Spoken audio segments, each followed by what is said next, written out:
विदाई होती है। एक बेटी जब अपने पिता के घर को, अपने माँ के घर को, एक बाबुल के घर को जब छोड़ करके जाती है, उस लड़की पर क्या बीतती है। कभी पिता से गले मिलती है, कभी माँ से गले मिलती है, कभी सखियों से गले मिलती है, रुदन करती है। उस समय एक निष्ठुर पिता की आंखों से भी अश्रुपात हो जाता है।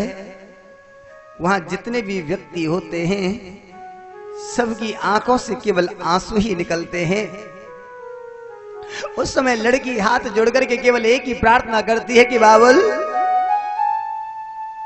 ऐसी मुझ पर क्या गलती हो गई, क्या खता हो गई कि आज तक मैंने जिस घर को अपना घर समझा, आज मुझे उसी घर से पराये घर के लिए विदा किया जा रहा है। ऐसी मुझ पर क्या भूल हो गई,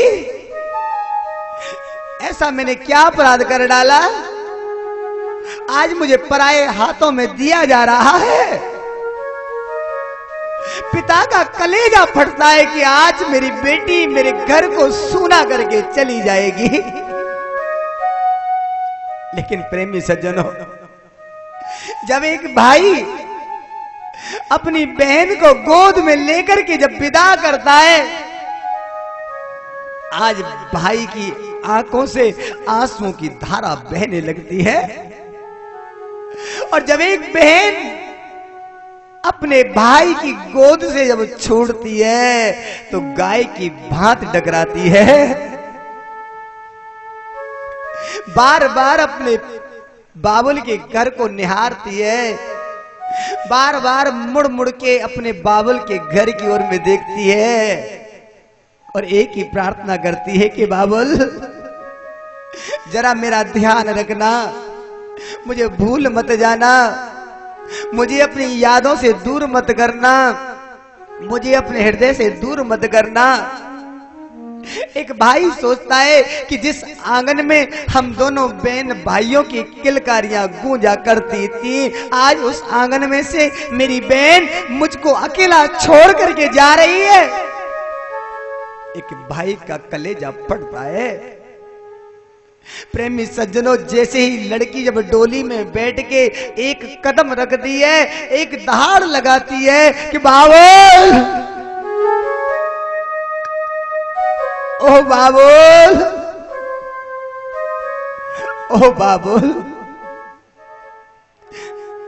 प्रेमी सज्जनों, जब हम साधारण लोग अपनी जब बेटी की विदाई करते हैं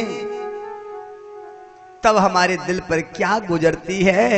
जब हम अपनी बेटी को जब घर से निकालते हैं तो हमारे दिल पर क्या गुजरती है, कितना कष्ट होता है। अरे कल्पना करना उन गोपियों की कि आज तो वो गोपियां त्रिलोकी नाथ, अखिल कोट ब्रह्मांड के नायक, कृपा के सागर, कृपा सिंधु, दीन बंधु दीनानाथ, पतित पावन परम प्रिय प्रियतम परमेश्वर भगवान नंद नंदन यशोदा नंदन श्री श्याम सुंदर देव को जब गोपियां विदा कर रही हैं तो आज गोपियों के दिल पे क्या बीती होगी। गोपियां एक ही बात कहती है कि श्याम सुंदर प्रीत मोहन से की तो इस भरोसे पे की कि जिंदगी के 4 दिन गुजर जाएंगे।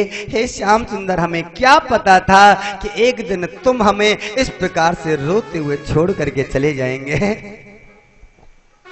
प्रीत मोहन से की इस भरोसे पे की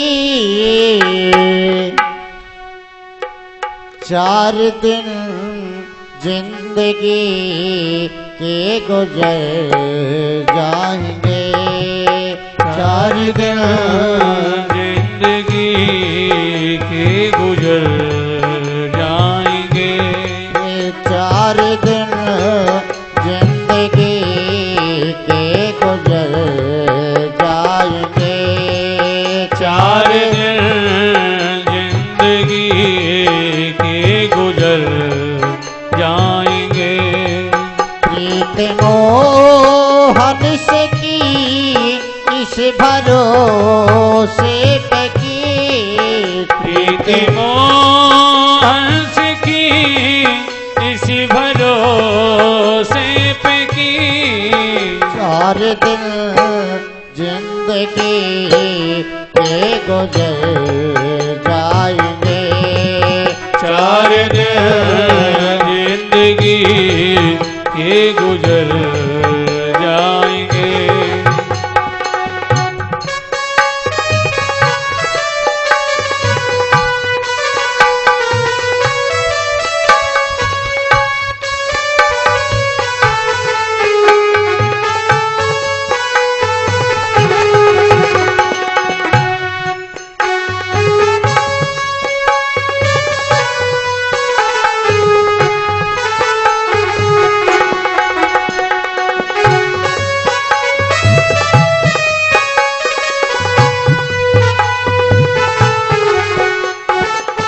कल जो राह में इस्तीफा कन मिले, सुन के आरज़ू तमन्ना वो शर्मा गए। सुन के आरज़ू तमन्ना वो शर्मा गए।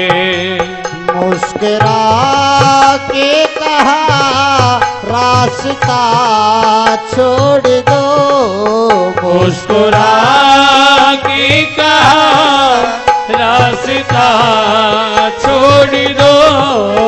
हमको जल्दी है, हम अपने घर जाएंगे। हमको जल्दी है, हम अपने घर जाएंगे। प्रीत मोहन से की इस भरोसे पे की, प्रीत मोहन से की इस भरोसे पे की। 4 दिन जिंदगी के गुजर जाएंगे। 4 दिन जिंदगी के गुजर जाएंगे।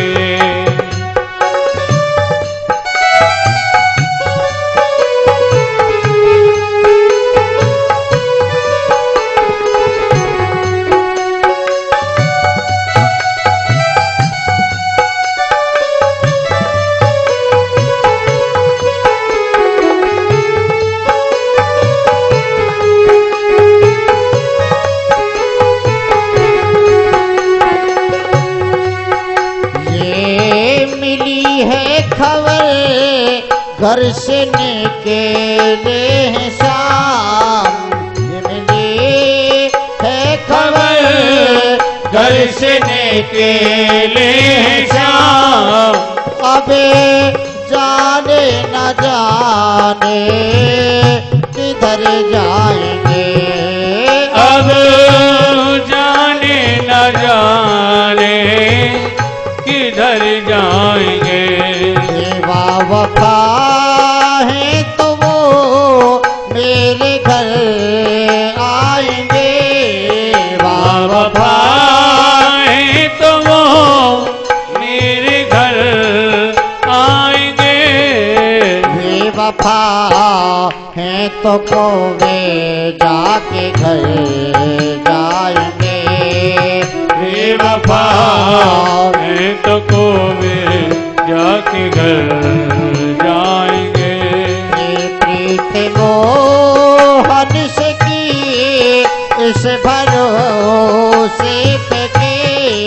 प्रीत मोहन से की इस भरोसे पे की। 4 दिन जिंदगी के गुजर जाएंगे। 4 दिन जिंदगी के गुजर जाएंगे।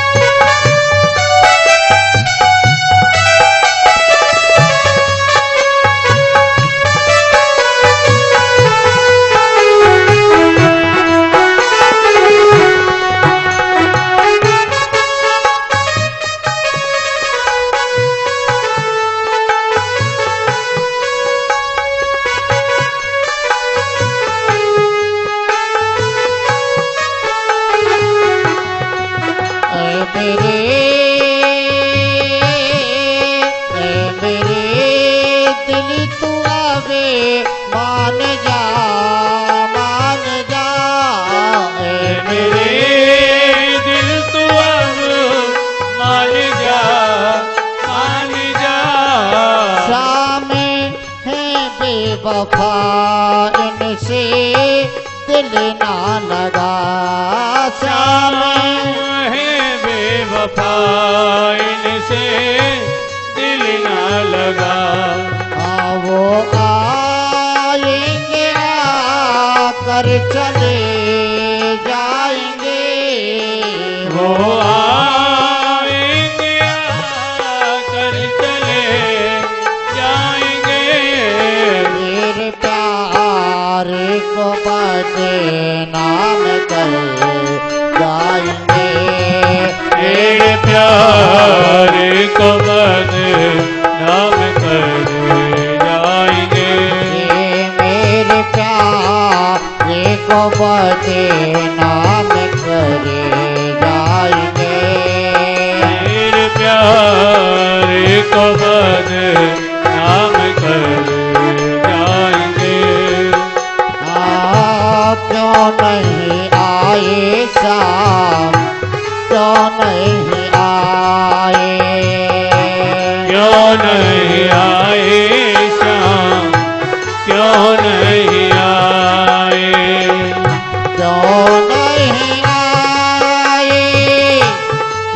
नहीं आए, क्यों नहीं आए, क्यों नहीं आए, क्यों नहीं आए श्याम, क्यों नहीं आए, क्यों नहीं आए श्याम, क्यों नहीं आए। समस्त गोपियां श्याम सुंदर के रथ की ओर निहारने लगी। गोपियों ने एक ही विचार किया, गोविंद हमने तो आपसे प्रीत इसलिए की, जिंदगी का कुछ समय आपके साथ में गुजर जाएगा, लेकिन हमें क्या पता मोहन आप इस प्रकार से हमें रोते हुए छोड़ करके चले जाएंगे। जब तक ध्वजा चमकती रही तब तक गोपियां टकटकी लगा करके देखती रहीं, जब तक धूल उड़ती रही तब तक गोपियां टकटकी लगा करके देखती रहीं। रथ आगे बढ़ा, अक्रूर जी ने रथ को आगे बढ़ाया। मार्ग में यमुना जी में स्नान किया अक्रूर जी ने। शेषनाग की सैया पर मेरे गोविंद का दर्शन हुआ, विश्वास हो गया ये तो नारायण हैं, साक्षात नारायण है। अब कंस इनका कुछ भी नहीं बिगाड़ पाएगा। मथुरा में नंद बाबा और कुछ ब्रजवासी बालकों के साथ में पहले ही पधार चुके हैं। यमुना बाग में सब लोग रुके हुए हैं। अक्रूर जी महाराज ने मेरे गोविंद से कही कि चलो आप हमारे घर चलें।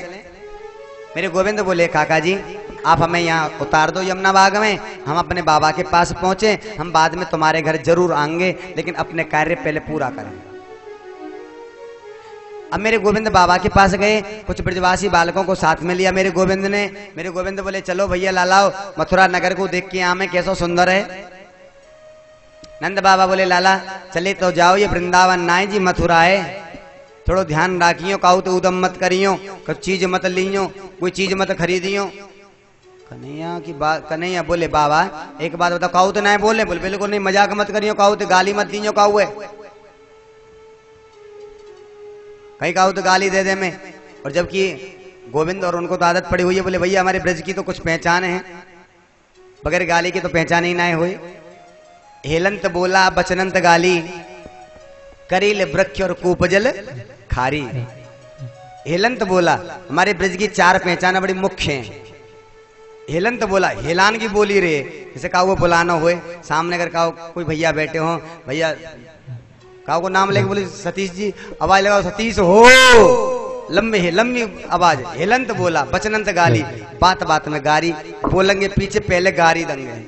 बचनंत गाली, करील वृक्ष, और ब्रज में कांटेदार वृक्ष ज्यादा पामे, और कूप जल खारी, और प्रत्येक गांव में खारो पानी मिलेगा। कोई बिरलो गांव ऐसा होएगा जब मीठो पानी होए, नहीं तो गांव के अंदर खारो पानी पावे, गांव के बाहर मीठो पानी पावे। ये ब्रज की कुछ खासियत है, गाली मत देना किसी को, क्योंकि ऐसा भी सुंदर भाव आता है कि एक कोई पढ़े लिखे मान बाबा आए थे वृंदावन में, जैसे हमारी माता जी बाबूजी आए हुए हैं, ऐसे कोई बाबूजी आए हुए थे जोड़े के साथ, और जैसे टेम्पो से उतरे थे रिक्शा वाले से बोले भैया हमने सुना है कि तुम्हारे वृंदावन में लोग गाली बहुत देते हैं। रिक्शा वाला बोला कौन कहता है जी? बोले सुना है तुम्हारे वृंदावन में, तुम्हारे ब्रज में गाली बहुत दी जाती है। रिक्शा वाला बोला बाबूजी चिंता मत करो, अगर साला तुम्हें कोई गाली देगा ना उसकी ऐसी तैसी कर दूंगा। बाबूजी बोले हुआ तू ही गाली दे रहा है तो कौन नहीं देगा। यानी कहने का मेरा मतलब है चाहे कोई भी बंदा ना सही, वो पहले गाली का इस्तेमाल जल्दी करता है। ये कुछ आदत ज्यादा पड़ी हुई है लोगों के लिए। तो बोले हमारे ब्रज की पहचान है, किसी से अपशब्द मत बोलना, किसी से मजाक भी मत करना। कन्हैया बोले ठीक है नहीं करेंगे। सखाओं को साथ में लेकर के गए। आज जैसे ही मार्ग में होकर के जा रहे थे, मथुरा की नारियों ने देखा आज हमारे गोविंद आए हुए हैं, पुष्पों की वर्षा करने लगे मथुरा की नारियां। सखा बोले कन्हैया भैया देखियो जब रास्ता में इतना तगड़ो स्वागत है रोए, जब मामा के घर पहुंचेंगे तो कितना तगड़ो स्वागत होएगो। कन्हैया बोले जब मामा के घर पहुंचोगे तो घी पूरे की थारी से स्वागत होएगो। एक सखा बोलो अरे भैया हम पे तो लत्ता उनाए दिन के, कपड़ा ढंग के ना पहन के आए। कन्हैया बोले चलो कपड़ों की व्यवस्था मैं कराता हूँ। ले गए यमुना जी पर, धोबी घाट पर, जहाँ धोबी कपड़े धोने में लगे हुए थे, बड़े बड़े मारे अच्छे अच्छे कपड़े उनके पास में थे। कन्हैया जाए के बोले मामा जी राम राम। धोबी ने मुड़ के देखियो नयो भांजो कहाँ आते आएगो। भाई मामा के गांव के तो सभी मामा लगे, कोई भी क्यों ना हुए, बोले भाई हमारा कंस मामा लगे, तो तुम सब मामा लगे, तो क्या बात है। कन्हैया बोले मामा जी आप हमारे सखान को अच्छे अच्छे वस्त्र दे दो। धोबी को बोले वारे कन्हैया तू ठहरो ग्वारिया, अब तक तेने चराई गैया, हियो हियो कर तो डोलो कि ग्वारी आ रही ग्वारिया, गुड़ते रोटी खाएं पोखरा में पानी पी में हमसे कहा बतराएं। अरे तुम जाने ये राजा महाराजा के वस्त्र हैं, आपने गैया चराई हियो हियो करते डोले। एक कन्हैया को सखा छोटो से बोलो कन्हैया भैया ये तो बहुत बोलोगो, धोबी को जरा दिखाइयो बिन पूतना बारे हाथन ने, फिर वही के देख लेंगे।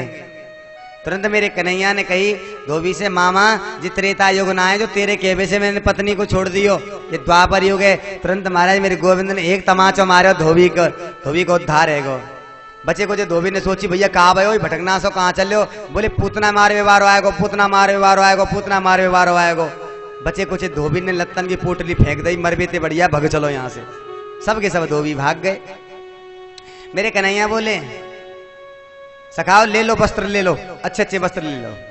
और एक संतन को भाव है देखो सुंदर, कन्हैया ने धोबी के का श्राप भी दियो है, अरे धोबियों चिंता मत करो, अगर तुमने मेरी बात नहीं मानी आज्ञा का उल्लंघन किया है ना, जाओ आने वाले समय में तुम्हारी वैल्यू कम हो जाएगी, धोबियों का लोग इस्तेमाल कम करेंगे क्योंकि वॉशिंग मशीन चल जाएगी। मेरे गोविंद ने सखाओं से कहा तुम वस्त्र ले लो। सभी सखाओं ने अच्छे अच्छे नए नए वस्त्र ले लिए, लेकिन जो वस्त्र थे वो कंस के सैनिकों के थे, और ये ग्वाल वाले छोटे छोटे हैं। काऊ के तो हाथ पे थे बड़ो है, काऊ की बाह पे थे बड़ो है, काऊ की छाती पे थे बड़ो है, कच्चू कपड़ा तो नीचे को खिचड़ते वही चल रहे रोड पे, यानी बगैर झाड़ू के झाड़ू लग रही है अपने आप।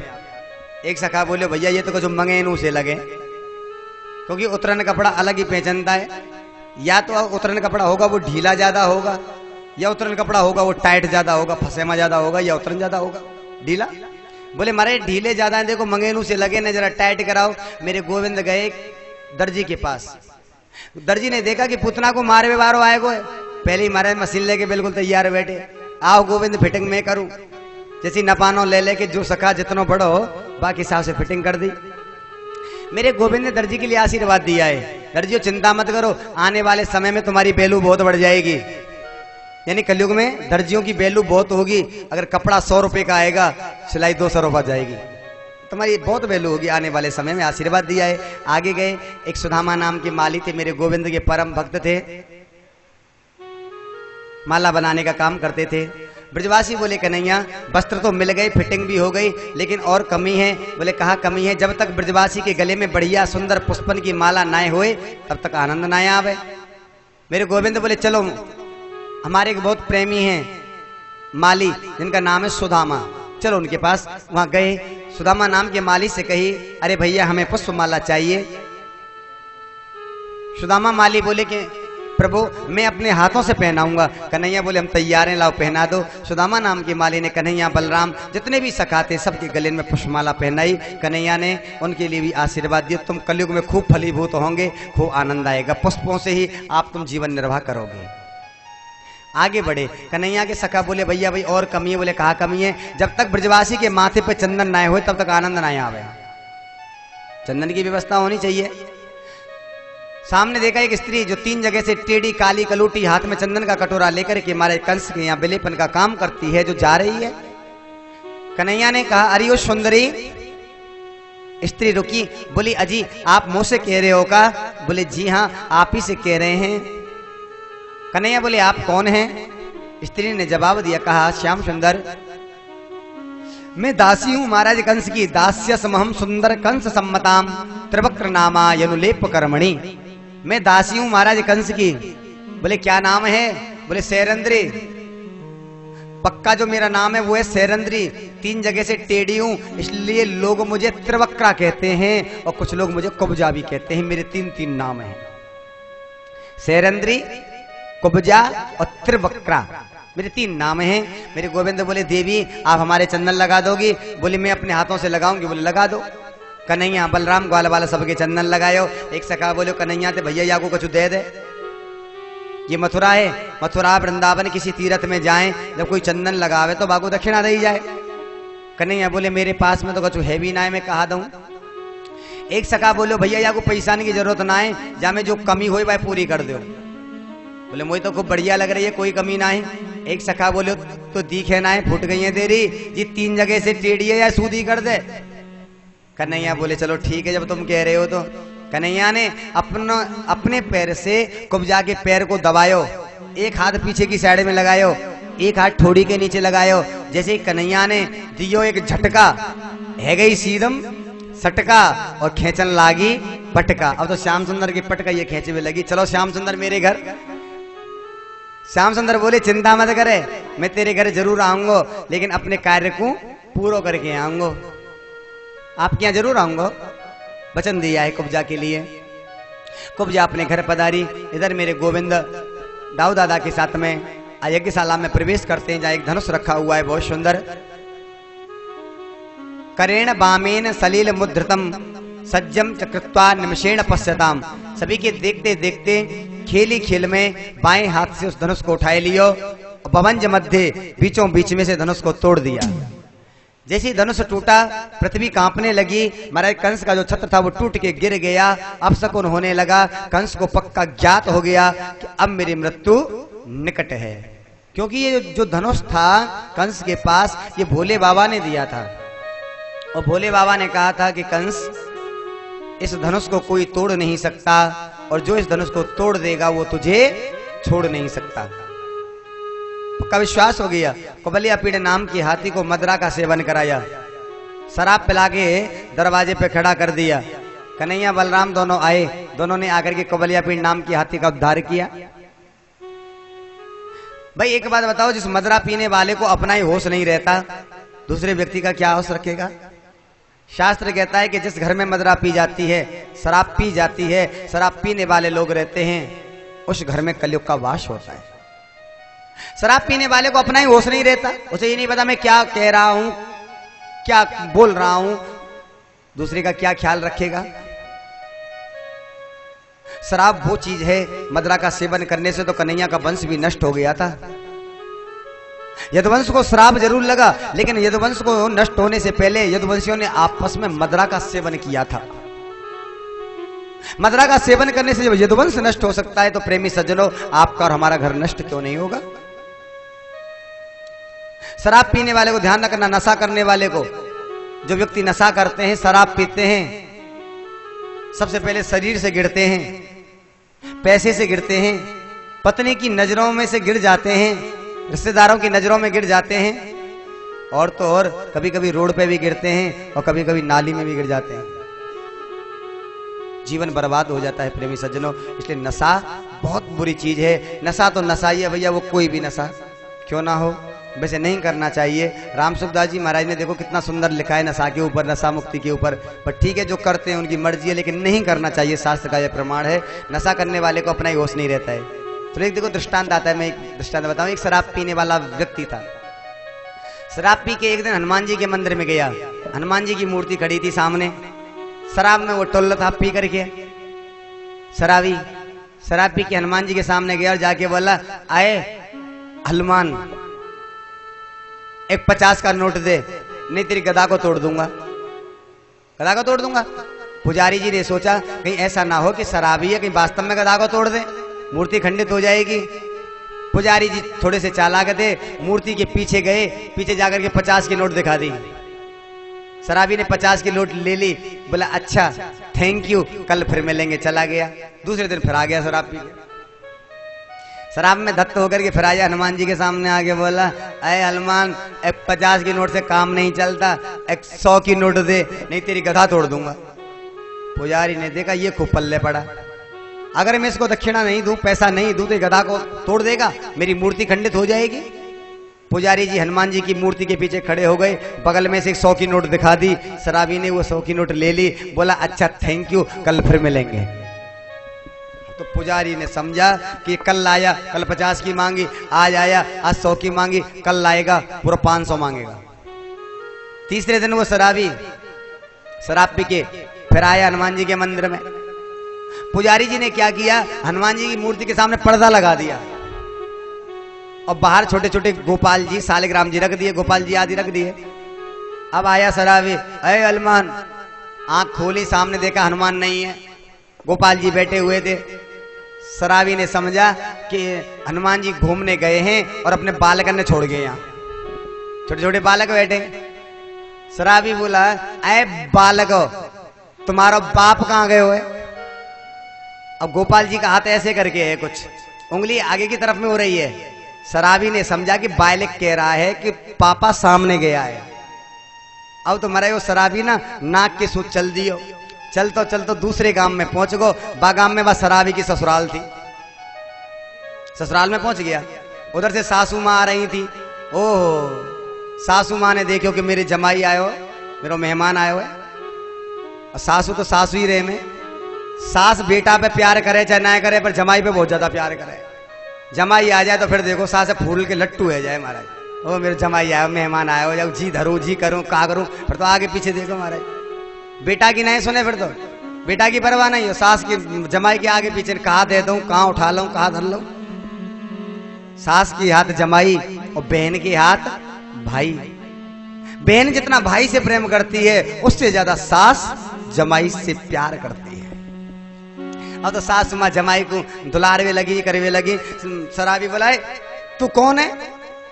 सासू माँ बोली, अरे तुम नहीं जानते, मैं तुम्हारी सासू माँ हूं, तुम मेरे मेहमान हो। शराबी बोला, तू कहां ब्याई है? तू कहां ब्याई है? वो सासू माँ बोली कि मैं जई गांव में ब्याई हूं, जई गांव में मेरी ससुराल है। शराबी बोला, तो फिर मैं कहां ब्याई हूं? सासू माँ बोली, तुम भी इसी गांव में ब्याई हो, तुम्हारी भी यहीं पे ससुराल है। शराबी बोला, तो जब तू जई गांव में ब्याई है, मैं जई गांव में ब्याई हूं, तो फिर दोनों साड़ू साड़ू भये ना। इसका कहने का मतलब है प्रेमी सज्जनों, नशा वाले को तो ये भी नहीं पता होता कि मैं क्या बोल रहा हूं, क्या कर रहा हूं। अपना जब उसे अपना ही ख्याल नहीं रहता है, वो क्या तो परिवार का ख्याल रखेगा, क्या जीवन का ख्याल रखेगा। सबसे बुरी अगर कोई चीज है जीवन में तो वो है नशा। जीवन को बर्बाद कर देता है, घर को बर्बाद कर देता है। बचना है तो इसी चीज से बचना है। आज मेरे गोविंद आगे बढ़े, रंगभूमि में प्रवेश किया है। बड़े बड़े वहां पे पहलवान आए हुए हैं, सल है, तोसल है, चाड़ूर है, मुष्ट के आदि आदि। मेरे कन्हैया बलराम ने मिलकर के उन पहलवानों का उद्धार किया है। कन्हैया बलराम मिलकर के ऊंचे सिंहासन पर चढ़ गए। हमारे कंस के मस्तक पर जो मुकुट है, उस मुकुट को नीचे गिरा दिया। आए केस पकड़ के मामा कंस को नीचे की ओर में खींचा। कंस कहता है, कन्हैया छोड़ छोड़ छोड़, बड़ी जोर से दर्द हो रहा है। कन्हैया बोले, मामा जी आज पता चल रही है कि बाल पकड़बे थे दर्द होए। अरे उस दिन को याद करो जिस दिन मेरी माँ देवकी के हाथों में मेहंदी भी छूटी नहीं। माँ देवकी की मांग में सिंदूर लगा हुआ था, पति के हाथ का वो छूटा तक नहीं, हाथ में कंगन बंधा हुआ वो खुला तक नहीं। उस दिन आपने मेरी माँ देवकी के केसों को पकड़ के इसी प्रकार से खींचा।